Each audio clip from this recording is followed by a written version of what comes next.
welcome to my channel. My name's Andrea the Cumbrian Crafter. I've come on today to show you my iCads for the DIY iCad 2025 challenge, which is held over on Instagram. I'll leave all the links in the description box down below. So this is the last of the batch 8, and it's the last 7 iCads. There's only 5 left after this week because it finishes on day 61. So day 50 we're starting with today is clouds. So quite a straightforward one for this one. I've just Distress Oxide smooshed the whole background with, I think it was either faded jeans or prize ribbon, I can't remember which one. And then on top of that I've used this little stencil that I made myself using my Cricut, and this is the leftover. So I've just through this little stencil used this little sponge and some white ink just to create the clouds, and then one of the actual clouds I've just put the little saying there, head in the clouds, using this little stamp set here. This lady here is from the All in Create stamp set. She's got a cat on her head there. So she's just saying head in the clouds. So that was for day 50. Day 51, there was a choice of either orgy or paisley.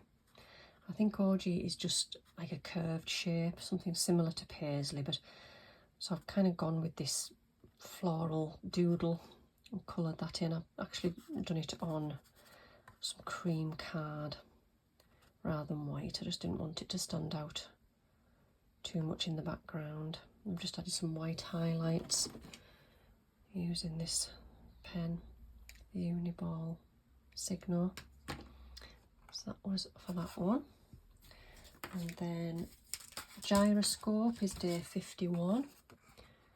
So I've got this here. Now this is a stamp set I've had a long time, and I don't know whether it is a gyroscope, but it's close enough. It's what I wanted to use for this one. And all of these little stamps in the background was using this set here, Sentimentally Yours. Sort of little elements, don't they? Industrial blueprint engineering elements is what it's called there. And then I've just found the dictionary definition for gyroscope as well. The background is antique linen for that one. Then day 53 is calligraphy. So for this one I've just got a ink sprayed background. I've used some script and all the different lettering, and then I used this stamp set here for the pen, a sort of fountain pen, and the little bottle of ink stamp there. I've just done some ink splotches there. It's quite straightforward for that one. Day 54 is river, and for that I've just done a watercolour base, just hand drawn some mountains just with a pencil, and then a river, and then I watercoloured the mountains and the grass and the water. And then once that dried, I've done the sky with watercolour as well. Once it dried, I used this Hobby Art stamp set. I've got a few of these. I bought them as a bundle, and I really love them. I love how you can put them together and create a scene. And there is a little water stamp there, but I didn't want, it was knowing when to stop. I kept adding bits. Obviously I've put the little bridge from here on there, and I've just added rocks and bushes and sort of a pen mark just up either side there, and some trees in the background. So yeah, I had lots of fun with that one, but it was learning when to stop adding bits before I actually spoiled it, but I was quite happy with that.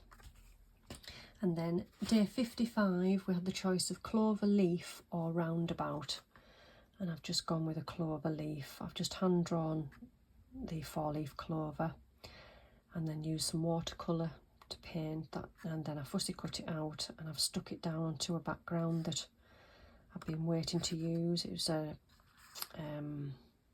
gel plate background, and it has some stamping on it as well and different effects. I thought the leaf stood out really well on that background.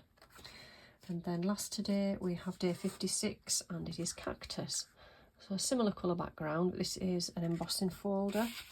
Use this quite a bit as well from Hobbycraft.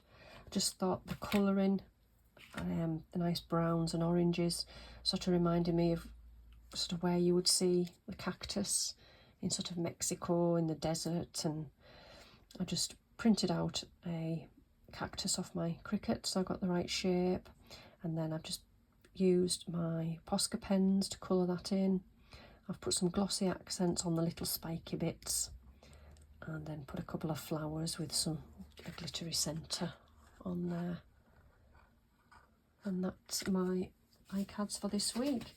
As I say, I'll leave all the links in the description box down below if you want to go along and see what everybody else has been making with the prompts. But thank you for watching today, and I'll see you again soon. Bye for now.